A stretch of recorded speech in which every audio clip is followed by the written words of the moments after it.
America में नमो नमो और America में जय हो। जी हां, अमेरिका के दौरे पर प्रधानमंत्री नरेंद्र मोदी हैं और पूरा अमेरिका मोदी में नजर आ रहा है। वॉशिंगटन जब पीएम मोदी पहुंचे तो भव्य और जोरदार स्वागत उनका हुआ। जो बाइडेन से पीएम मोदी की मुलाकात हुई। व्हाइट हाउस में बाइडेन से पीएम मोदी मिले। वॉशिंगटन डीसी में पीएम मोदी को गार्ड ऑफ ऑनर दिया गया। अमेरिका की ये पूरी यात्रा, प्रधानमंत्री नरेंद्र मोदी की ये पूरा दौरा कई मायनों में खास है।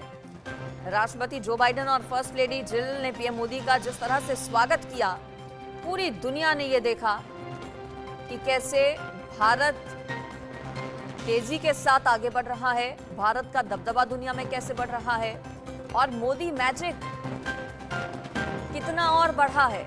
मोदी मैजिक सिर्फ भारत तक सीमित नहीं है, बल्कि अमेरिका में भी मोदी मैजिक की तस्वीर साफ तौर पर देखी जा रही है। व्हाइट हाउस पहुंचने पर पीएम मोदी का जोरदार स्वागत किया गया। प्राइवेट डिनर में पीएम मोदी शामिल होंगे।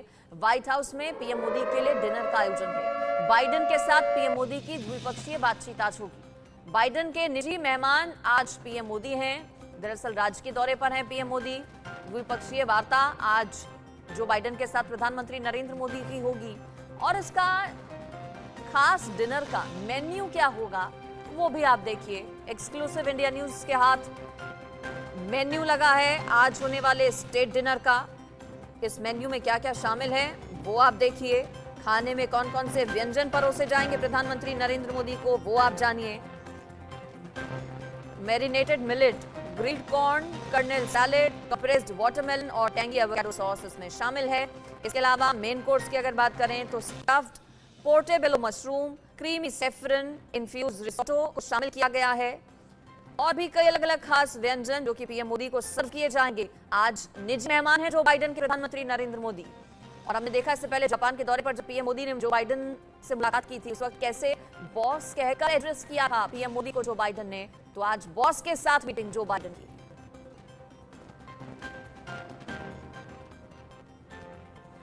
प्रधानमंत्री नरेंद्र मोदी का ये पूरा दौरा कई मायनों में खास है। इस पर चर्चा भी कर लेते हैं मेरे साथ। रिटायर्ड कर्नल JS सोढ़ी जुड़ गए हैं फॉरेन अफेयर एक्सपर्ट के तौर पर। इसके अलावा retired group captain UK Devnath defence expert के तौर पर। पहले रिएक्शंस ले लेती हूं आपका UK देवनाथ सर। इससे पहले भी कई बार हम चर्चा करते रहे हैं प्रधानमंत्री नरेंद्र मोदी को लेकर। अब चूंकि अमेरिका के दौरे पर हैं PM Modi, boss Modi, Joe Biden से मुलाकात होगी, द्विपक्षीय वार्ता होगी, इस पूरे दौरे को कैसे देख रहे हैं आप? क्या बड़ा संदेश जा रहा है कि मोदी मैजिक ना सिर्फ भारत तक सीमित है बल्कि दुनिया भर में बरकरार है?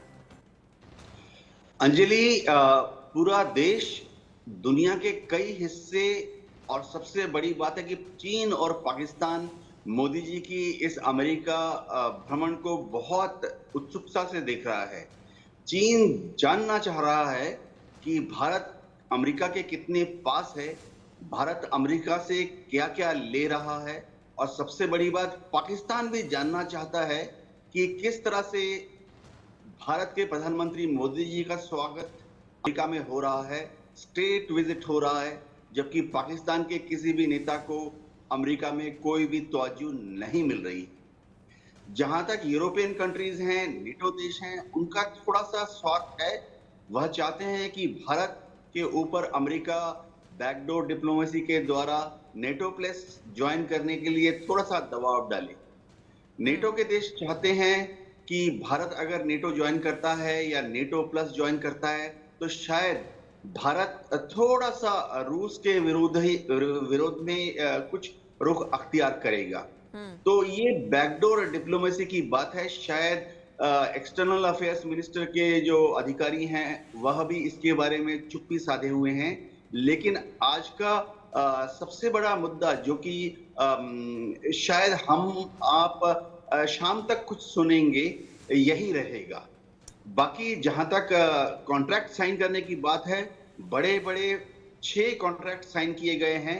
इससे भारत और अमेरिका के जो रिश्ते हैं वो और नजदीक हो जाएंगे। भारत की जो फौज है, आर्मी, नेवी, एयरफोर्स, हमारी ऑपरेशनल कैपेबिलिटीज में काफी बड़ा इजाफा होगा। आखिरी बात जो मैं वो बताना चाहता हूं कि हमारे जो रिश्ते आज बन रहे हैं, ये मोदी जी इस तरह की व्यवस्था करके गए हैं कि आने वाले 10, 20, 30, 40 साल तक भारत और अमेरिका क्रमशः और पास आएंगे और दुनिया के सारे देश देखेंगे कि भारत शायद 10-20 साल के अंदर ही दुनिया में तीसरी सबसे बड़ी इकोनॉमिक, इंडस्ट्रियल और शायद फौजी ताकत बन जाएगी। जी जी। बिल्कुल ठीक कह रहे हैं सर आप। मेरे साथ जेएस सोढ़ी भी मौजूद हैं। सोढ़ी सर, प्रधानमंत्री नरेंद्र मोदी तीसरी ऐसी शख्सियत भारत की जो कि अमेरिका के दौरे पर, राजकीय दौरे पर अमेरिका के गए हैं। इससे पहले 1963 में पूर्व राष्ट्रपति राधाकृष्णन गए थे, 2009 में फिर पूर्व प्रधानमंत्री मनमोहन सिंह राजकीय दौरे पर गए थे और तीसरे ऐसे नेता प्रधानमंत्री नरेंद्र मोदी। और जो बाइडेन के कार्यकाल की अगर बात की जाए तो जो बाइडेन के कार्यकाल में भी तीसरे ऐसे नेता हैं प्रधानमंत्री नरेंद्र मोदी जिन्हें राजकीय यात्रा के लिए आमंत्रित किया गया। कितनी बड़ी बात हो जाती है ये भारत के लिहाज से? जय हिंद अंजलि जी, ये मेरा सौभाग्य कि मैं आपके न्यूज चैनल में हूं और ग्रुप कैप्टन यूके देवनाथ साहब के साथ हूं। ये जो प्रधानमंत्री नरेंद्र मोदी जी की अमेरिकी यात्रा है, ये हर भारतीय नागरिक और एनआरआई के लिए गर्व और गौरव की बात है। ये अहम और ऐतिहासिक इसलिए है क्योंकि ये उस वक्त आ रही है जब पूरी दुनिया, खास करके अमेरिका, जान चुके हैं कि दुनिया शांति के लिए अगर कोई अड़चन है तो वो सिर्फ और सिर्फ चीन है। अमेरिका ये भी जान चुका है अगर कोई देश चीन के विस्तारवाद को रोक सकता है तो सिर्फ और सिर्फ भारत है। आज भारत को अमेरिका की उतनी जरूरत नहीं है जितनी अमेरिका को भारत की जरूरत है, सुरक्षा के लिहाज से और व्यापार के लिहाज से। 8 जुलाई 2013 को एक लेख छपा था विन वीपू, जो कि चीनी सरकार का एक अखबार है और हांगकांग से प्रकाशित होता है, जिसका शीर्षक था 6 जंग जो चीन अगले 50 साल में लड़ेगा। ये 6 की 6 जंग एशिया और हिंद प्रशांत इलाके में है। और तभी हमने देखा है कि 2016 से अमेरिका हर मुमकिन कोशिश कर रहा है भारत को लेटेस्ट टेक्नोलॉजी देने की, भारत के साथ अच्छे रिश्ते बनाने की। और अंजलि जी, मैं ये बात सिर्फ इस लेख पे नहीं कह रहा हूं, अगर हम सारी टाइमलाइंस देखें, समय रेखाएं देखें, ये सारी उस लेख की तरफ जा रही, उस लेख में खुद दम है।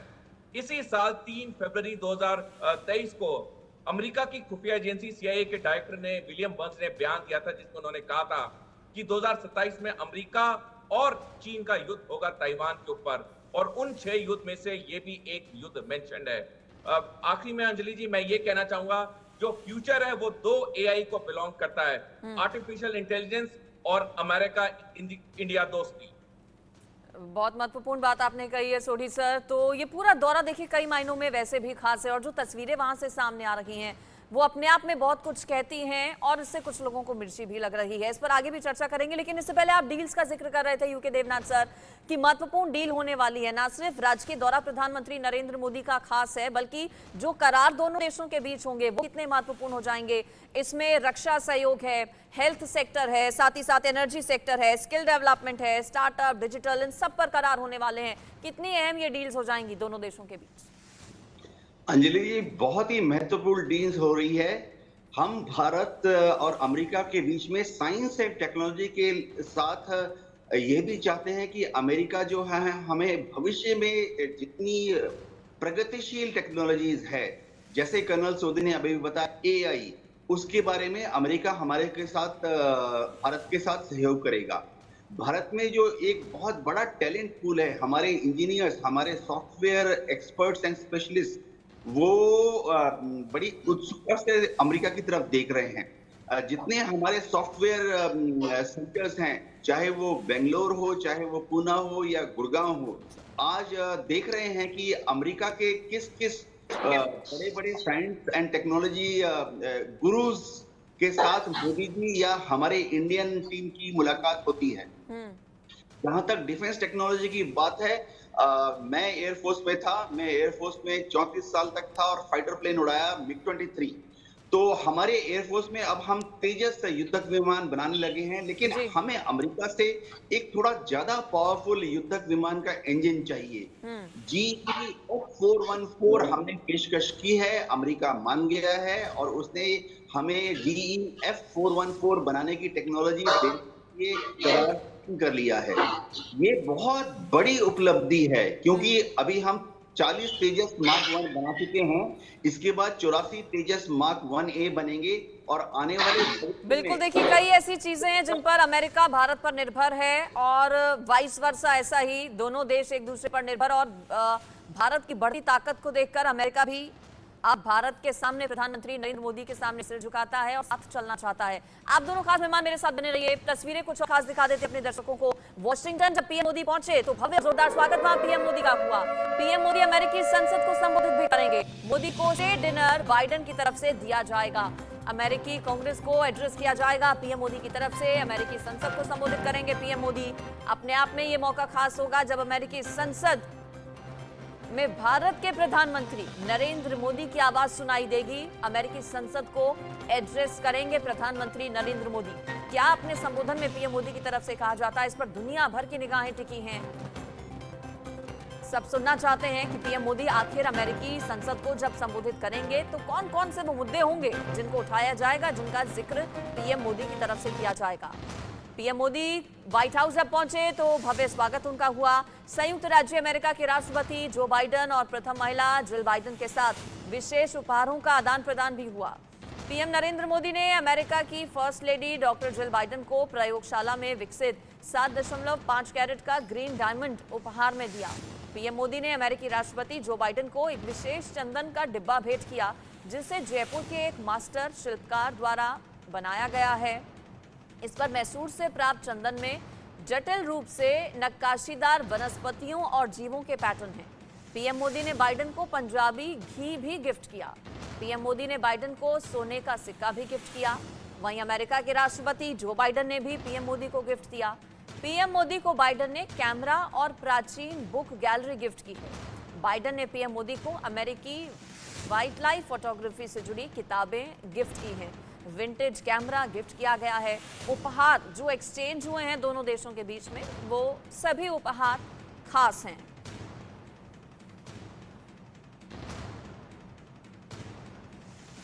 मेरे साथ दो और खास मेहमान जुड़ गए हैं फॉरेन एक्सपर्ट के तौर पर, संजीव श्रीवास्तव, साथ ही साथ मेरे साथ मोहम्मद अली शाह भी जुड़ गए हैं, उनसे भी हम बातचीत करेंगे। मेजर मोहम्मद अली शाह, तस्वीरें आपने भी देखी होंगी। पीएम मोदी जब वॉशिंगटन पहुंचे, अमेरिका जब पहुंचे, किस तरह स्वागत हुआ। वॉशिंगटन डीसी पहुंचने पर जो बाइडेन ने कितनी गर्मजोशी के साथ स्वागत किया। सबसे पहले उन तस्वीरों पर आपका रिएक्शन। जी, ये तस्वीरें देख के दिल खुश होता है। बिल्कुल वाकई में जिस तरीके से हमारी इज्जत है हमारी प्रधानमंत्री की, पूरे हिंदुस्तान की, बाहर के अन्य देशों विदेशों में, और खास तौर से जो बाइडेन साहब पहले भी हमने देखा था, वो पहले खुद उनको मिलने आए थे जब जापान में मीटिंग हुई थी, जब तो वो खुद मिलने आए थे इनको। और जाहिर सी बात है, इसमें साफ दर्शाता है, कहते हैं अब पिक्चर स्पीक्स 1000 वर्ड्स। एक तस्वीर कम से कम 1000 शब्द बयां करती है कम से कम। तो इन तस्वीरों का मेरा रिएक्शन ये था कि अरे वाह, क्या कमाल की तस्वीरें हैं और ये बड़ी अच्छी तस्वीरें हैं, और दुनिया को दिखनी चाहिए कि किस तरीके से हिंदुस्तान की इज्जत है। और यहीं पे जहाँ पे हिंदुस्तान की मेहमान नवाजी हो रही है, खातिरदारी हो रही है, वहीं पे ही पाकिस्तान और चीन जल भुन रहे हैं, भस्म हो रहे हैं बिल्कुल जल जल के। चीन ने, बल्कि पाकिस्तान ने ये स्टेटमेंट भी दे दिया था कि हमको कोई दिक्कत नहीं है अगर हिंदुस्तान के प्रधानमंत्री अगर अमेरिका जाते हैं, हमारे रिश्तों में दरार नहीं आनी चाहिए। उनके रिश्ते क्या है, वैसे भी अमेरिका से उनके रिश्ते कुछ खास है नहीं। वैसे भी कोल्ड वॉर के टाइम पे जरूर, जी हाँ, कोल्ड वॉर जब था तब पाकिस्तान की और अमेरिका की बड़े अच्छे रिश्ते थे। तो इसमें बहुत ही खुश करने वाली बात है, और हर एक हिंदुस्तानी को फख्र होना चाहिए, नाज होना चाहिए कि हम हिंदुस्तानी हैं। वाकई में, और हर हिंदुस्तानी शायद फख्र महसूस भी इस वक्त कर रहा है। मेजर मोहम्मद अली शाह। संजीव श्रीवास्तव जी, कई अपेक्षाएं इस दौरे से, कई उम्मीदें इस दौरे से प्रधानमंत्री नरेंद्र मोदी की। हालांकि राजकीय दौरा है ये, लेकिन कल पहले दिन की जो तस्वीरें आपने देखी, क्या लग रहा है पहले दिन में ही सब कुछ हासिल कर लिया भारत ने? जी देखिए, भारत और अमेरिका के बीच में जब दो महान लोकतांत्रिक राष्ट्रों के नेता जब मिलते हैं तो ये सिर्फ एक साधारण मुलाकात नहीं होती है। मैं इसको ऐसे देखता हूं कि भारत और अमेरिका की जो रणनीतिक साझेदारी है, ये दो जो है विश्व के सबसे बड़े लोकतांत्रिक राष्ट्रों के बीच की साझेदारी है। ये हमारे साझा लोकतांत्रिक मूल्यों, साझा हितों, साझा अवसरों और साझा चुनौतियों के ऊपर जो है बेस्ड जो है ये साझेदारी है। और ये जब नेता दोनों देशों के मिलते हैं तो ये लोकतंत्र जो लोकतांत्रिक राष्ट्रों के बीच का एक जो संगम होता है, जिसको कहते हैं कन्फ्लुएंस ऑफ डेमोक्रेसीज, लोकतंत्र का ये संगम दिखाई देता है। और प्राइम मिनिस्टर श्री नरेंद्र मोदी समय समय पर उन्होंने अपनी इस बात को कहा है कि जब कभी भी वो विदेश की यात्रा पर होते हैं तो उनकी जो वो यात्राएं होती हैं, जो मीटिंग्स होती हैं, वो पर्सनल मीटिंग्स नहीं होती। वो 140 करोड़ जो भारतीय हैं उनका वो रिप्रेजेंटेशन करते हैं और उनके मैसेजेस को, उनकी संवेदनाओं को वो अन्य राष्ट्र के नेता के समक्ष व्यक्त करते हैं। तो ये मुझे लगता है कि बहुत ही कंप्रेहेंसिव, विस्तृत और बड़ी जो है पार्टनरशिप है और जिसका कि जो फायदा है भारत और अमेरिका के लोगों को तो मिल ही रहा है, साथ ही साथ ये पूरे विश्व को 21वीं सदी को डिफाइन करने वाली पार्टनरशिप साबित होगी। प्रेसिडेंट ओबामा इस बात को लगातार कहा करते थे और उनकी ये बात बिल्कुल सच साबित हो रही है कि ये जो पार्टनरशिप है ये 21वीं सदी को शेप करने वाली, उसे डिटरमिन करने वाली पार्टनरशिप साबित होगी।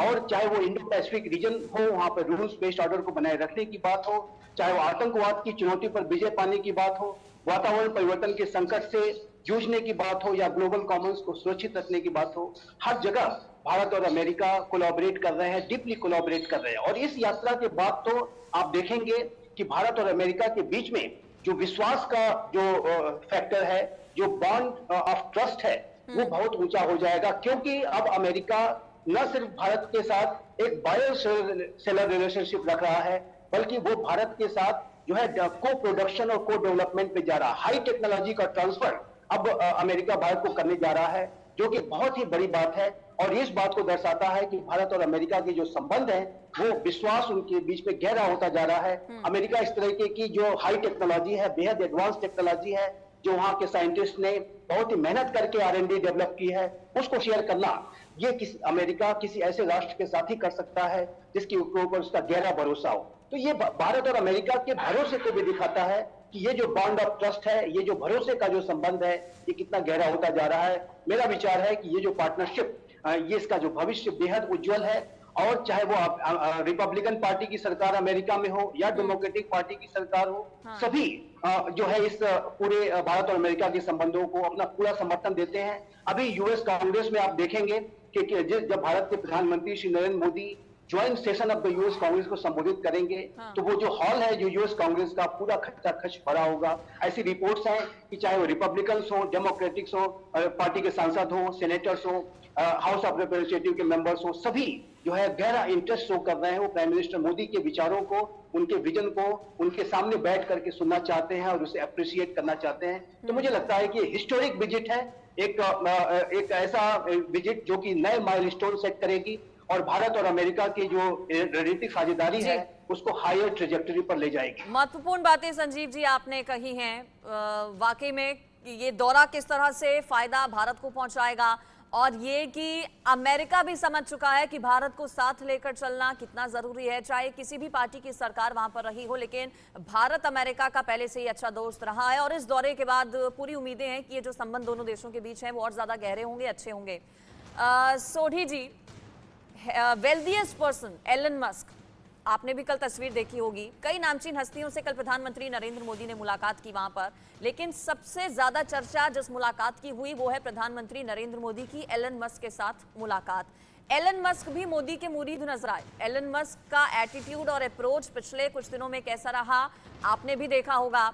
और कल एलन मस्क ने कहा खुद कि मैं मोदी का फैन हूं। कितनी बड़ी बात ये हो जाती है, दुनिया के सबसे अमीर व्यक्ति की तरफ से भारत के प्रधानमंत्री नरेंद्र मोदी की ना सिर्फ तारीफ बल्कि कहा कि मैं फैन हूं उनका। बिल्कुल अंजलि जी, ये बहुत ही फक्र की बात है कि दुनिया का सबसे अमीर आदमी कहे कि मैं एक देश के प्रधानमंत्री का फैन हूं। ये चीज दिखाती है कि मोदी जी का स्नेह और प्यार है वो सिर्फ भारत तक सीमित नहीं है, वो पूरे विदेश में, हर देश में है। और हमने एक और चीज देखी थी कुछ दिन पहले जब वो पापुआ न्यू गिनिया गए थे, वहां के प्रधानमंत्री ने मोदी जी के पैर छुए थे। अंजलि जी, जहां तक मेरी याद मेरे को पीछे लेके जाती है, बचपन से लेके आज तक मेरे को नहीं याद आता कि भारत के किसी और प्रधानमंत्री को इतना स्नेह और प्रेम मिला हो जब भी वो कोई विदेशी यात्रा पे गए। और ये जो एलन मस्क ने अपना प्यार दिखाया है, ये एलन मस्क ने एक और बात कही कि मैं अगले साल भारत आऊंगा और मैं टेस्ला की फैक्ट्री भारत में लगाऊंगा। और उन्होंने ये भी कहा कि मैं स्टारलिंक की भी एक फैक्ट्री भारत में लगाऊंगा। यानी कि कहने का मतलब है कि ये भारत के लिए कितनी बड़ी उपलब्धि है कि इतनी बड़ी बड़ी कंपनियां आज भारत में निवेश करेंगी और ये भारत को पैसा ही नहीं, भारत को हजारों नौकरियां देंगी। तो ये जो मोदी जी की यात्रा है अमेरिका की, ये अहम है, ऐतिहासिक है। हर फ्रंट पे, चाहे रक्षा पॉइंट ऑफ व्यू से, चाहे बिजनेस पॉइंट ऑफ व्यू से, या फिर जो मान सम्मान मिल रहा है, वो भारत के लिए भी एक बहुत बड़े फख्र की बात है। बिल्कुल, ग्लोबल परिवेश में भी ये यात्रा अगर देखें और समझें तो कई मायने। ये तस्वीरें दिखाते हैं पहले अपने दर्शकों को। ये तस्वीरें अपने आप में बेहद खास है। देखिए, गिफ्ट्स का जब आदान प्रदान हुआ, एक्सचेंज हुआ, तो उस वक्त कैसा नजारा था आप देखिए। प्रधानमंत्री नरेंद्र मोदी कुछ गिफ्ट्स, खास तोहफे लेकर गए थे अपने दोस्त बाइडन के लिए, और बॉस मोदी के लिए जो बाइडन ने भी बहुत सेलेक्टिव तोहफे रखे और उन्हें उपहार दिए। उसकी तस्वीरें आप देख रहे थे, जो कि तोहफे दिए गए हैं अपने आप में बेहद खास हैं ये तोहफे। प्रधानमंत्री नरेंद्र मोदी की तरफ से डायमंड जो है, गोल्ड जो है, वो गिफ्ट किया गया है जो बाइडन और उनकी पत्नी को। इसके अलावा चंदन से बना एक डब्बा लेकर, एक बॉक्स लेकर खास बेहद प्रधानमंत्री नरेंद्र मोदी गए हैं अपने दोस्त जो बाइडन के लिए। साथ ही साथ जो बाइडन की तरफ से भी विंटेज कैमरा, साथ ही साथ कई ऐतिहासिक जो किताबें हैं वो प्रधानमंत्री नरेंद्र मोदी को गिफ्ट की गई हैं। यूके देवनाथ सर, इस पूरे दौरे की अगर हम बात करें तो दुनिया भर में आपको क्या लगता है इस दौरे का प्रधानमंत्री नरेंद्र मोदी की असर पड़ेगा, न सिर्फ भारत और अमेरिका के बीच बल्कि दुनिया भर में एक बड़ा संदेश इस दौरे से? जी हाँ, प्रेजेंटली दुनिया दो धड़ों में बटी हुई है। एक तो है डेमोक्रेटिक मुल्क, वो कि जहाँ ह्यूमन वैल्यूज को ज्यादा तवज्जो दी जाती है। इन देशों में अमेरिका ओल्डेस्ट डेमोक्रेसी है, भारत लार्जेस्ट डेमोक्रेसी है, यूरोप के ज्यादातर देश हैं और ज्यादातर डेवलप्ड मुल्क शामिल हैं। आस्ते आस्ते ये देखा जा रहा है कि दुनिया के कुछ देश ऐसे हैं जहां या तो डिक्टेटरशिप या अनडेमोक्रेटिक फोर्सेस की पहल बढ़ती जा रही है। तो भारत, अमेरिका, यूरोप के जितने देश हैं और डेवलप्ड मुल्क जो हैं, वो सब कोशिश कर रहे हैं कि सारे देश मिलजुल कर ह्यूमन वैल्यूज को ज्यादा इंपॉर्टेंस देते हुए आगे बढ़ें। एक नॉर्थ एंड साउथ का डिवाइड है। दुनिया के कुछ देश ऐसे हैं जो कि ज्यादा डेवलप्ड हैं, उनके पास ज्यादातर दुनिया की टेक्नोलॉजी कंसंट्रेटेड हो गई है, और दुनिया के कुछ देश ऐसे हैं जो विकास के इस दौर में थोड़ा सा पीछे हैं, अंडर डेवलप्ड हैं। ये जितने अंडर डेवलप्ड देश हैं, साउथ अंडर डेवलप्ड जितने देश हैं, वो भारत की तरफ टकटकी लगाए देखे हैं कि शायद भारत उनकी बातों को दुनिया के पटल पर अमेरिका के सामने रखेगा, पश्चिमी देशों के सामने रखेगा। G8 और G20 में भारत ने नॉर्थ साउथ डिवाइड को कम करने की जो इनिशिएटिव ली है, उसको सबने अप्रिशिएट किया है। आज की तारीख में अफ्रीका में काफी मुल्क हैं, साउथ ईस्ट एशिया में काफी देश हैं, लैटिन अमेरिका के काफी देश हैं जो चाहते हैं कि भारत आगे बढ़ के उनकी मदद करे। और वह भारत से किस तरह की मदद चाहते हैं? एक, वह भारत से टेक्नोलॉजी चाहते हैं। वो जानते हैं कि भारत जो है दुनिया में आस्ते आस्ते टेक्नोलॉजी के क्षेत्र में एक उभरता हुआ सितारा है। इसी तरह से ये छोटे छोटे देश भारत से थोड़ा सा कैपिटल इन्वेस्टमेंट भी चाहते हैं। आज भारत इस स्थिति में है, खासतौर से हमारे जो एंटरप्रेन्योर्स हैं, हमारे जो इंडियन इन्वेस्टर्स हैं, वो इस स्थिति में है कि ना सिर्फ वो पैसा भारत में लगा सकते हैं, वरन जरूरत पड़ने पर वो अफ्रीका के छोटे छोटे देशों में जाकर पैसा लगा रहे हैं। इस चीज को भारत सरकार भी एक ऑफिशियल जामे के तहत एनकरेज कर रही है। तो आने वाले सदी में, 21वीं सदी का जो हिस्सा रह गया है, उसमें देखा जाएगा कि भारत आस्ते आस्ते दुनिया के सभी छोटे छोटे मुल्कों के साथ मिलकर आगे बढ़ रहा है। ट्रेड, टेक्नोलॉजी और खासतौर से ह्यूमन वैल्यूज को, मनुष्यता के आधार को आगे बढ़ा रहा है। वसुदेव कुटुंबकम की जो एक जो धारणा है, उसको लेकर भारत दुनिया के सभी देशों के साथ एक साथ है। जी बिल्कुल, और भारत जाना भी इसीलिए जाता है, और खासतौर पर प्रधानमंत्री नरेंद्र मोदी इसीलिए जाने जाते हैं, अपनी दोस्ती के लिए, अपने व्यवहार और आचरण के लिए। अतिथि देवो भवो, जब भारत में कोई राष्ट्रीय अध्यक्ष किसी देश का आता है तो उसका किस तरह से स्वागत होता है, और बाहर जाने पर पीएम मोदी किस तरह से जैसा देश वैसा भेष में अपने आप को ढाल लेते हैं, उसकी भी जमकर तारीफ और चर्चा होती है। आप सभी मेरे साथ बने हैं। शानदार स्वागत पीएम मोदी का दरअसल देखिए किया गया जब व्हाइट हाउस पीएम मोदी पहुंचे। व्हाइट हाउस में गुजराती गरबे का आयोजन हुआ पीएम मोदी के सम्मान में। खास तौर पर जो बाइडन की तरफ से गुजराती गरबे का आयोजन करवाया गया, क्योंकि जो बाइडन जानते हैं कि गृह राज्य गुजरात है प्रधानमंत्री नरेंद्र मोदी का, गुजरात से वो आते हैं। ऐसे में खास तौर पर गुजरात से जुड़े जो लोग हैं, जो कलाकार हैं, उनकी प्रस्तुतियां यहाँ पर हुई। उनकी तरफ से रंगारंग कार्यक्रम प्रस्तुत किया गया, गुजराती गरबा प्रस्तुत किया गया। पीएम मोदी के सम्मान में खास तौर पर जो बाइडेन की तरफ से गुजराती गरबे का आयोजन।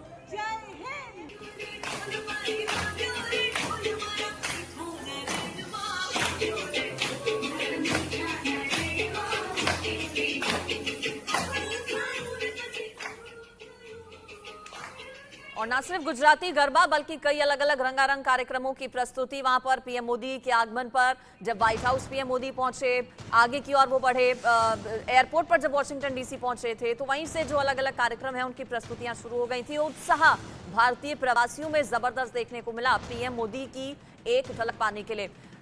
मोहम्मद अली शाह, मैं आपका रुख कर लेती हूँ। जब बात भारतीय प्रवासियों की मैंने की है, कई उम्मीदें हैं देखिए पीएम मोदी के इस दौरे से।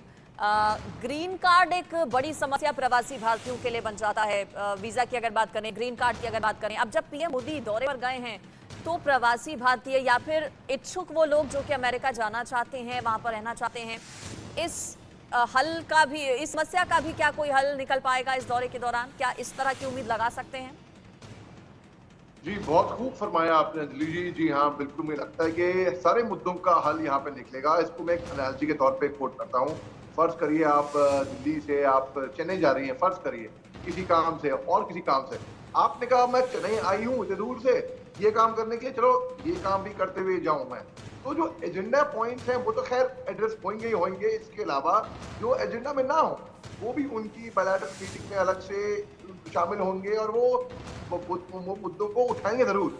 तो आपने जैसे बोला जैसे ग्रीन कार्ड का मुद्दा उठाया आपने और भी मुद्दे उठाए। जी हाँ, ये मुद्दे पक्का मुझे लगता है इनका हल पक्का निकलेगा अगर जब और जैसे प्राइम मिनिस्टर साहब इन मुद्दों को उठाएंगे, क्योंकि उनकी क्रेडिबिलिटी इतनी है यूएस में। जो बाइडेन साहब उनकी बड़ी इज्जत करते हैं और इसी के यही नहीं, उनको लॉजिक दिखेगा कि हाँ भाई इन मुद्दों में इनमें स्टीम है, इनमें दम है, तो इन मुद्दों को एड्रेस करना चाहिए। तो बिल्कुल आपकी सवाल का जवाब देता हूँ मैं, बिल्कुल 100% मुझे लगता है इन सब मुद्दों का हल वहां पे निकलेगा।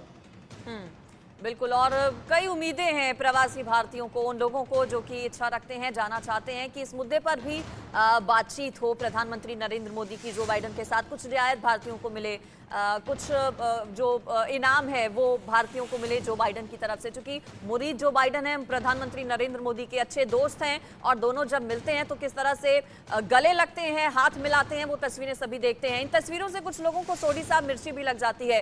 चीन और पाकिस्तान की खास तौर पर अगर बात करें, पाकिस्तानी मीडिया की अगर बात करें, तो प्रधानमंत्री नरेंद्र मोदी के यूएस विजिट को लेकर तरह तरह की बातें पाकिस्तानी मीडिया में हो रही हैं। बिल्कुल अंजलि जी, देखिए जैसे जैसे भारत तरक्की कर रहा है, एक महाशक्ति बन रहा है, उतना उतना चीन और पाकिस्तान को बहुत पेट में दर्द हो रहा है। और ये वाजिब भी है क्योंकि कोई भी जो दुश्मन होता है किसी देश का, उससे दूसरे आदमी या दूसरे देश की जो तरक्की बर्दाश्त नहीं की जाती है। तो यही हाल चीन और पाकिस्तान का है। हर लिहाज में भारत आज एक महाशक्ति बन के उभर चुका है। ऑफिशियल तरीके पे हमें महाशक्ति का दर्जा ना दिया हो, लेकिन हम किसी महाशक्ति से भी कम नहीं है। और ये दो चीजों से बिल्कुल स्पष्ट होता है। पहला, दुनिया का हर देश भारत के साथ अच्छे रिश्ते चाहता है। दूसरा, दुनिया का हर नेता मोदी जी के साथ एक बायलैटरल मीटिंग चाहता है। हमने देखा कल ही राष्ट्रपति जो बाइडेन ने कहा कि चीनी राष्ट्रपति शी जिनपिंग एक डिक्टेटर है। तो जब ऐसी बातें पूरी दुनिया में हो रही है, पूरी दुनिया जान चुकी है कि पाकिस्तान आतंकवादियों का गढ़ है और चीन की विस्तारवाद नीतियां जो कि पूरी दुनिया को अफेक्ट कर रही हैं, तो किसी भी देश का पाकिस्तान या चीन के लिए कोई अच्छे शब्द नहीं है। और वही पूरी दुनिया भारत को सराह रही है, प्रधानमंत्री नरेंद्र मोदी जी को मान सम्मान दे रही है।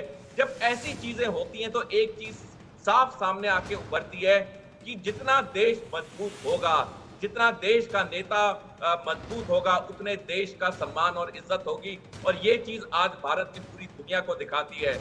जहां पे 1947 में भारत आजाद हुआ और पाकिस्तान एक नया राष्ट्र बन के उभरा, आप देखिए तब से लेके आज तक भारत कहां का कहां पहुंच चुका है और पाकिस्तान बिल्कुल पूरी तरह से बर्बाद हो चुका है। तो ये चीज एक चीज और दर्शाती है कि अगर किसी आदमी या देश की नियत और नीतियां अच्छी हो तो सफलता जरूर मिलती है। ठीक है, बहुत महत्वपूर्ण बात आपने कही सोडी साहब। और सभी खास मेहमान लगातार मेरे साथ जुड़े हैं, चर्चा को आगे भी हम बढ़ाएंगे। सभी खास मेहमान आप मेरे साथ बने रहिए। अब बात प्रधानमंत्री नरेंद्र मोदी के अमेरिका दौरे की। ये पूरा दौरा कई मायनों में खास है। राजकीय यात्रा पर अमेरिका के प्रधानमंत्री नरेंद्र मोदी हैं। पीएम मोदी और अमेरिका की फर्स्ट लेडी जिल बाइडेन की मुलाकात हुई। पीएम मोदी और जिल ने नेशनल साइंस फाउंडेशन का दौरा किया। अलेक्जेंड्रिया वर्जीनिया में नेशनल साइंस फाउंडेशन का दौरा किया। पीएम मोदी ने फर्स्ट लेडी के साथ, जिल बाइडेन के साथ, उसी की ये तस्वीरें हैं। इसके बाद जिल बाइडेन के साथ ही वॉशिंगटन प्रधानमंत्री नरेंद्र मोदी जब पहुंचे तो व्हाइट हाउस का रुख किया गया और व्हाइट हाउस पहुंचने पर जो बाइडेन से प्रधानमंत्री नरेंद्र मोदी की मुलाकात हुई। इस पर खास मेहमान भी लगातार मेरे साथ बने हुए हैं। यूके देवनाथ जी हैं, सोनी साहब हैं, मेजर मोहम्मद अली शाह हैं, इसके अलावा संजीव श्रीवास्तव भी हैं। संजीव श्रीवास्तव जी, आपके पास मैं अब आती हूँ। पूरा दौरा देखिए कई मायनों में अहम है, कई मायनों में खास है, लेकिन इससे तकलीफ कुछ लोगों को हो रही है।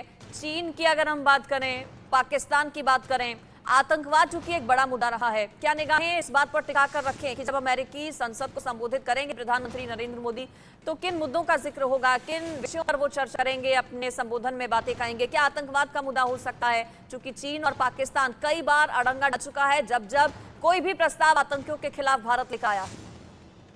जी जी, निसंदेह जो विस्तारवाद और आतंकवाद, ये प्राइम मिनिस्टर मोदी इसकी चर्चा अवश्य करेंगे। और इस तरीके की जो चाइना की जो विस्तारवादी प्रवृत्तियां हैं, तो पाकिस्तान की आतंकपरस्त साजिशें वो रचता है, उसके बारे में भी प्राइम मिनिस्टर मोदी अवश्य जिक्र करेंगे। संभव है कि वो किसी राष्ट्र का नाम ना ले, चाइना का नाम ना ले, लेकिन चाइना के संदर्भ में, उसकी जो गतिविधियों के संदर्भ में, उसकी विस्तारवादी निवेशवादी नीतियों के संदर्भ में वो जरूर अपनी बात रखेंगे। और जब वो इंडो पैसिफिक रीजन को फ्री, ओपन, सिक्योर और इंक्लूसिव जब बनाने के संदर्भ में अपनी बात रखेंगे तो जाहिर है कि इशारा चाइना की तरफ ही होगा, क्योंकि चाइना ही एक ऐसा राष्ट्र है जो कि पूरे इंडो पैसिफिक रीजन के डेमोक्रेटिक रूल्स बेस्ड ऑर्डर को डिसरप्ट करना चाहता है। वो पूरे अपने अथॉरिटेरियन वैल्यूज को विश्व के लोकतांत्रिक मूल्यों पर थोपना चाहता है, जो कि लोकतांत्रिक राष्ट्र से कभी भी बर्दाश्त नहीं करेंगे, कभी भी स्वीकार नहीं करेंगे। भारत विश्व का सबसे बड़ा लोकतांत्रिक राष्ट्र है, अमेरिका विश्व का सबसे पुराना लोकतंत्र है, और दोनों राष्ट्रों के बीच में चाइना की जो आधिपत्यवादी साजिशों को लेकर के भी साझेदारी बहुत गहरी हो रही है।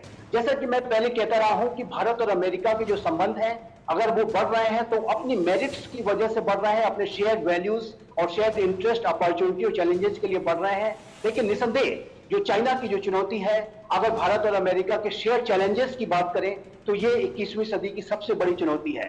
दूसरा, आतंकवाद की जो चुनौती है वो भी भारत और अमेरिका के लिए एक बहुत बड़ी चुनौती है। और अब ऐसा मेरा मानना है कि आने वाले समय में भारत और अमेरिका आतंकवाद के संदर्भ में अपने कोलैबोरेशन को और अधिक गहरा करने जा रहे हैं। भारत और अमेरिका जो है, अभी हाल के समय में आपने देखा कि US India initiatives on critical and emerging technologies के संदर्भ में भारत के राष्ट्रीय सुरक्षा सलाहकार श्री अजीत डोवाल और अमेरिका के एस्टेब्लिशमेंट के बीच में वहां के राष्ट्रीय सुरक्षा सलाहकार जैक सुलिवान के बीच में जो वार्ताएं हुई हैं, जो डील साइन की गई है, उससे ये भी पता चलता है कि इसके जो गहरे इंप्लीकेशंस हैं, ये भारत और अमेरिका की जो सिक्योरिटी कोऑपरेशन है, काउंटर टेररिज्म कोऑपरेशन है, इंटेलिजेंस शेयरिंग का जो कोऑपरेशन है, उस पर भी होने जा रहा है। और मेरा ऐसा मानना है कि आतंकवाद की चुनौती भारत और अमेरिका के लिए एक बहुत ही बड़ी चुनौती है। आने वाले समय में भारत और अमेरिका को साथ मिलकर के भी ज्वाइंट ऑपरेशंस के बारे में भी जो है गंभीरता के साथ विचार करना होगा, ताकि जो है आतंकियों को जो है न्याय तक पहुंचाया जा सके। और अमेरिका, जाहिर है कि आपने देखा कि किस तरीके से आतंकवादियों को परस्यू करता है, चाहे उसके लिए 10 वर्ष का समय लगे या 20 वर्ष का समय लगे, चाहे वो उसामा बिन लादेन रहा हो, चाहे अयमान अल जवाहिरी रहा हो, अमेरिका ने उन्हें कभी भी बख्शा नहीं। और उसी तरीके के कई ऐसे आतंकी हैं जिन्होंने भारत में भी गंभीर आतंकी बिल्कुल आतंकवाद को लेकर, टेररिज्म को लेकर एक ही अप्रोच रही है अमेरिका और भारत की। सोडी साहब, साजिद मीर का नाम आपने सुना होगा। साजिद मीर 26/11 आतंकी हमले में कैसे फोन पर निर्देश दे रहा था और उसके फोन पर निर्देशों के बाद कैसे वहां पर एग्जीक्यूट प्लान को पूरे किया जा रहा था। ना सिर्फ भारत की मोस्ट वांटेड लिस्ट में शामिल है, बल्कि FBI की मोस्ट वांटेड लिस्ट में उसका नाम सबसे ऊपर है। करीब $5 मिलियन का इनाम FBI की तरफ से घोषित किया गया है साजिद मीर पर। एक बार फिर से जब अमेरिका और भारत ब्लैक लिस्ट में नाम उसका लाने का प्रस्ताव रखते हैं तो फिर चीन एक बार फिर से ढाल बन गया, चीन ने एक बार फिर से अड़ंगा लगाया और वीटो लगा दिया। तो ऐसे में कितना महत्वपूर्ण ये हो जाता है कि अमेरिका और भारत आगे आने वाले दिनों में भी एक साथ आए और एक नई पॉलिसी पर, एक नए अप्रोच पर आतंकवाद के खिलाफ काम करें। अंजलि जी, दुनिया में 3 देश हैं जिन्होंने आतंकवादियों की वजह से बहुत सफर किया हुआ है, अमेरिका, भारत, इजराइल। और जब इस वक्त भारत और अमेरिका की नजदीकियां हो रही हैं और मोदी जी अमेरिका यात्रा पे हैं, ये निश्चित है कि आतंकवादियों का ये जो इशू है ये जरूर डिस्कस होगा, क्योंकि अमेरिका और भारत जान चुके हैं कि आतंकवादी कितना बड़ा खतरा है हर देश के लिए, खासकर हमारे देशों के लिए। अमेरिका और भारत ने बड़े बड़े आतंकवादी हमले देखे हैं, और जो चीन बार बार साजिद भी जैसे खूंखार और खतरनाक आतंकवादियों को अंतर्राष्ट्रीय टेररिस्ट घोषित करने से अपना वीटो पावर का मिसयूज करता है, ये भी पूरी दुनिया जान चुकी है। मेरे को लगता है कि इस विजिट में जरूर कुछ डिस्कस होगा कि कुछ मेजर चेंजेस आनी चाहिए इंटरनेशनल लॉज में, और खास करके संयुक्त राष्ट्र में, जो कि मोदी जी ने अमेरिका दौरे से पहले बोला भी कि दुनिया चाहती है कि भारत को एक बहुत बड़ा एक रोल मिले यूनाइटेड नेशंस में। यूनाइटेड नेशन में सुधार की बहुत जरूरत है, ताकि चीन अपने वीटो पावर का मिसयूज ना कर सके। आतंकवादी किसी के सके नहीं होते, वो सिर्फ लोगों की जान लेते हैं अपने सेल्फिश इंटरेस्ट के लिए। सारी दुनिया इस बात को तो जान चुकी है, लेकिन पाकिस्तान और चीन इस बात को नहीं जान रहे। क्योंकि अंजलि जी, जो मैंने थोड़ी देर पहले 6 युद्ध का जिक्र किया था, उसमें एक युद्ध का जिक्र है कि 2035 में पाकिस्तान भारत पे हमला करेगा जम्मू कश्मीर के लिए, और उसी वक्त चीन हमला करेगा भारत पे अरुणाचल प्रदेश के लिए। उसमें एक चीज और भी लिखी गई है कि चीन को हर मुमकिन कोशिश करनी चाहिए भारत में अस्थिरता और अशांति फैलाने के लिए। तो ये जब चीजें साफ हैं पब्लिक डोमेन में, जो कि चीनी सरकार के अखबार में है, तो ये जो साजिद बीर को चीन का वीटो पावर का मिसयूज करना, ये सारे उस तरफ संकेत देते हैं कि चीन और पाकिस्तान मिलकर भारत में अस्थिरता और अशांति फैलाना चाहते हैं और कर भी रहे हैं। और इस चीज को अब अमेरिका और भारत की जो दोस्ती अटूट हो रही है, अच्छी हो रही है, इस चीज को जरूर टैकल किया जाएगा मोदी जी के इस अमेरिकी यात्रा में। ठीक है, यूके देवनाथ सर, माना जा रहा है, बताया जा रहा है कि जो सोर्सेज बता रहे हैं कि अमेरिका की तरफ से ये भी प्रस्ताव लाने की तैयारी जोरों शोरों से की जा रही है कि भारत को नाटो प्लस में वो शामिल करें। अगर नाटो प्लस में भारत को शामिल किया जाता है तो फिर ये कितनी बड़ी उपलब्धि होगी भारत के लिए? अंजलि, भारत के लिए असल में ये थोड़ी दुविधा की बात है कि जो नेटो है, नेटो का जो स्वरूप है, नेटो का स्वरूप थोड़ा रूस विरोधी है, और भारत अगर नेटो प्लस में शामिल होता है तो भारत विदेश मंत्रालय के लिए काफी मुश्किल हो जाएगा अपनी जो पिछले 60-70 साल की जो लेगेसी है उसको अचानक से छोड़कर रूस विरोधी ऑर्गेनाइजेशन में शामिल होना। लेकिन हाँ, भारत शायद ये सजेस्ट करेगा कि हम नेटो प्लस की जगह पे कोई नया नाम दे दें जो कि पैसिफिक ओशन की तरफ देखे, जो कि साउथ चाइना सी की तरफ देखे, जो कि इंडियन ओशन की तरफ देखे। तो हो सकता है कि हम अमेरिका से ऐसा बात कर लें कि एक इंडो पैसिफिक ट्रीटी ऑर्गेनाइजेशन, समझिए एक नाम दे सकते हैं, IPTO, ऐसा कुछ बनाया जाए जिसमें कि ऑस्ट्रेलिया हो, साउथ कोरिया हो, जापान हो, भारत हो और दूसरे ऐसे देश हों जो कि चाहते हैं कि अटलांटिक महासागर से, भूमध्य सागर से, जो हिंद महासागर है और साउथ चाइना सी है और पैसिफिक है, ये पूरा जो है ट्रेड, बिजनेस और शिपिंग लेन्स के लिए फ्री हो, फ्रीडम ऑफ मूवमेंट को गारंटी दे। ऐसा अगर एक ऑर्गेनाइजेशन बने तो शायद भारत उसको ज्वाइन कर सकता है, क्योंकि इसमें कोई रूस विरोधी बात नहीं होगी। इनडायरेक्टली वो एक चाइना विरोधी गुट बन सकता है भविष्य में। क्वाड का ही एक सुपर क्वाड बन सकता है भविष्य में। जी अंजलि। ठीक है सर, आप मेरे साथ बने रहिए, सभी खास मेहमान बने हैं। तस्वीरें दरअसल जो लगातार सामने आ रही हैं वो भी हमें दर्शकों तक पहुंचानी है। प्रधानमंत्री नरेंद्र मोदी के अमेरिकी दौरे को लेकर कितना उत्साह भारतीय समुदाय में वहां पर है वो देखते ही बन रहा है। वॉशिंगटन में भारतीय समुदाय के लोगों ने पीएम मोदी से मुलाकात की। होटल के बाहर ही इकट्ठा हो गए पीएम मोदी से मिलने के लिए लोग, उनकी एक झलक पाने के लिए, सेल्फी लेने के लिए, उनसे हाथ मिलाने के लिए लोग उत्सुक नजर आए। हाथ मिलाकर सभी का अभिवादन भी पीएम मोदी ने स्वीकार किया। इस दौरान मोदी मोदी के नारे गूंज उठे। प्रधानमंत्री नरेंद्र मोदी के चेहरे पर भी एक अलग भाव नजर आया, खुशी का भाव। भारतीयों को देखकर प्रवासी भारतीय उत्साहित नजर आए और प्रधानमंत्री नरेंद्र मोदी के पूरे दौरे पे पहुंचने से पहले ही, कई महीनों पहले ही बताया जा रहा है कि प्रवासी भारतीयों ने वहां पर तैयारियां शुरू कर दी थी पीएम मोदी के पूरे आगमन की, और वो नजर भी आया उत्साह प्रवासी भारतीयों में वहां पर। जब प्रधानमंत्री नरेंद्र मोदी पहुंचे तो कैसे मोदी मोदी के नारे वहां पर लगाए गए। खास मेहमान भी मेरे साथ लगातार जुड़े हुए हैं। मैं मेजर मोहम्मद अली शाह का रुख कर लेती हूँ। कई अहम डील्स भी साइन होने वाली हैं, कई अहम करार भी होंगे, दोनों देशों के बीच में हस्ताक्षर होंगे, जिसमें रक्षा सहयोग तो है ही, इसके अलावा डिफेंस के अलावा इसमें हेल्थ सेक्टर भी है, एजुकेशन सेक्टर भी है, इसमें सभी चीज़ों को लेकर बातचीत होगी, करार होंगे। कितना महत्वपूर्ण ये हो जाएगा कि दोनों देशों के बीच टेक्नोलॉजी को लेकर जो हस्ताक्षर हैं वो होंगे, और कितना ज़्यादा हाईटेक भारत हो जाएगा इस नई डील के बाद। बड़ा अच्छा सवाल है आपका अंजलि जी। देखिए, ये ऐसा कहा जा रहा है कि ये सबसे बड़ी डिफेंस डील यहाँ पे होने वाली है, सबसे बड़ी, इतिहास होता जा रहा है। और जो जेट इंजन हैं, जो कि जी कैप कंपनी है, जनरल इलेक्ट्रिक कंपनी, मेरा भी सौभाग्य था इसी कंपनी के साथ बहुत पहले अपना करियर शुरू करने में, फौज में आने से पहले। तो ये एक ऐसी कंपनी है, सबसे बड़ी ब्रांड दुनिया की ये मानी जाती है, और इसके साथ में जुड़ना, इसके साथ में डिफेंस पार्टनरशिप करना, ये बहुत बड़ी बात है। और केवल डिफेंस ही नहीं, बल्कि डिप्लोमेसी, बल्कि हमने देखा, कल देखा हमने इंटरनेशनल योगा डे पे कैसे योगा साथ में जोड़ रही थी लोगों को। इसमें बॉडी लैंग्वेज भी देखिए, डिप्लोमेसी में बॉडी लैंग्वेज भी बड़ी अच्छी थी, गर्म जोशी थे, दोनों लीडर मिले आपस में। तो इसमें डिफेंस डील्स के अलावा जो डिप्लोमेसी, जो ट्रेड, जो बायलैटरल टाइज हमारी हैं, जो हमारे रिश्ते हैं, जो ट्रस्ट है, क्योंकि एक डील साइन होना केवल इक्विपमेंट की बात ही नहीं है, केवल इक्विपमेंट अच्छा है या पैसे हैं, ट्रस्ट, पेशेंस, मतलब वो सब बहुत जरूरी है। इसमें रिश्ते हमारे कैसे हैं, अंडरस्टैंडिंग कैसी है, तो इसमें बिल्कुल इसमें ये दर्शाता है कि और आगे ले जाएगा हमारे और अमेरिका के रिश्तों को। और टेक्नोलॉजी की बात करें तो देखिए, सब जानते हैं अमेरिका जो है वो दुनिया से कई आगे टेक्नोलॉजी में है। अमेरिका, इजराइल, चीन भी काफी हद तक आगे है टेक्नोलॉजी में, मैं इस बात से मना नहीं करूंगा, give the devil it's due, जो है वो है।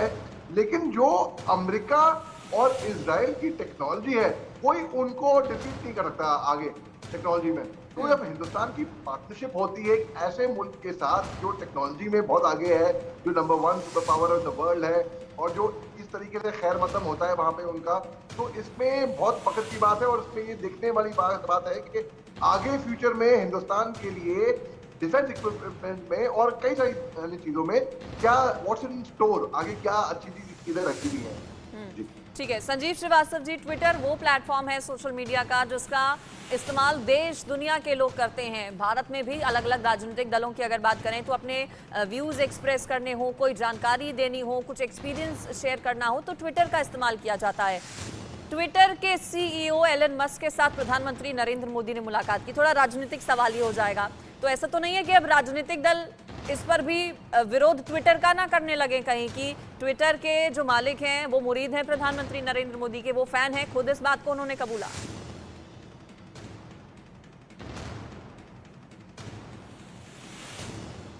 संजीव श्रीवास्तव जी अनम्यूट कीजिए खुद को, आवाज नहीं आ रही आपकी। ये देखिए, भारत विश्व का सबसे बड़ा लोकतांत्रिक राष्ट्र है। भारत में लोकतंत्र की जड़ें बेहद गहरी हैं और यहाँ पर सभी जो नागरिकों को अपने अपने व्यूज को रखने की आजादी है और राजनीतिक दल भी जाहिर है कि वो अपने व्यूज रखते हैं और उनको ऐसे करने की आजादी है।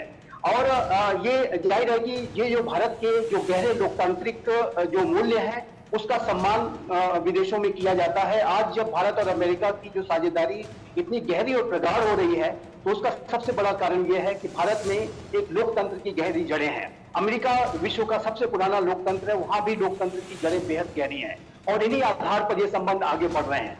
इतना कहने के बाद मैं ये अवश्य कहूंगा कि जो एलन मस्क जैसे विजनरी जो बिजनेस लीडर्स हैं उनका भारत में इतनी जो अभिरुचि दिखाना, ये इस बात को भी दर्शाता है कि भारत में प्राइम मिनिस्टर मोदी के नेतृत्व में जो ईज ऑफ डूइंग बिजनेस, जिसको कि भारत के प्रधानमंत्री श्री नरेंद्र मोदी ने अनेक रिफॉर्म्स के माध्यम से जो है यहाँ पे बहुत ही बेहतर वातावरण जो है खड़ा किया है। जीएसटी के जो आप रिफॉर्म देखिए, तो जीएसटी का जो रिफॉर्म्स है उसने टैक्सेशन सिस्टम्स के अंदर बहुत बड़े बदलाव लाए हैं, और जिसकी की वजह से जो अनेक जो बड़ी कंपनीज के सीईओ हैं उनको भारत में निवेश करने में और अपनी जो फैक्ट्रीज वगैरह लगाने में, अपने कार्यों को करने में बहुत आसानी होगी। और ये भी एक बड़ा कारण है, भारत के प्रधानमंत्री श्री नरेंद्र मोदी ने जो अनेक जो भारत के अंदर के जो रिफॉर्म्स किए हैं, जो न्यू इंडिया की वो बात करते हैं, और उसमें इकोनॉमिक रिफॉर्म्स भी जाहिर है कि शामिल है।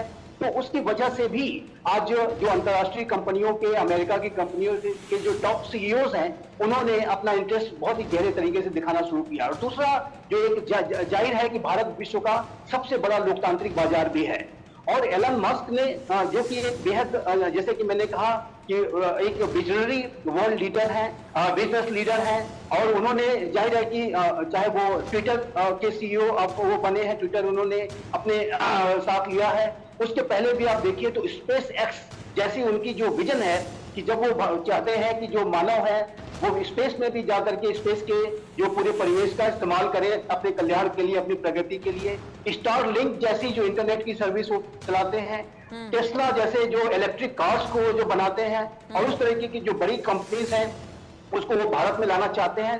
और यहाँ तक कि उन्होंने ये कह दिया कि वो प्राइम मिनिस्टर मोदी को कि मैं आपका फैन हूँ। ये बहुत इस बात को दर्शाता है कि एलन मस्क स्वयं जो है प्राइम मिनिस्टर मोदी से कितने प्रभावित हैं, और प्राइम मिनिस्टर मोदी ने भारत के निर्माण और विकास में, ईज ऑफ डूइंग बिजनेस में, इकोनॉमिक एनवायरनमेंट को खड़ा करने में, बड़ा अच्छा बेहतर बनाने में कितना बड़ा योगदान दिया है। और यही कारण है कि आप बिल्कुल देखिए, सबसे बड़ा लोकतांत्रिक देश है भारत, मजबूती के साथ आगे बढ़ रहा है, अर्थव्यवस्था लगातार बढ़ रही है, भारत की बेहतर हो रही है, और यही वजह कि भारत का कद विश्व भर में बढ़ रहा है। प्रधानमंत्री नरेंद्र मोदी का मैजिक है कि अमेरिका से लेकर सभी जो विश्व गुरु हैं वो भारत के साथ मिलकर चलना चाहते हैं। सभी खास मेहमानों का आपका बहुत शुक्रिया मेरे साथ इस चर्चा में शामिल होने के लिए।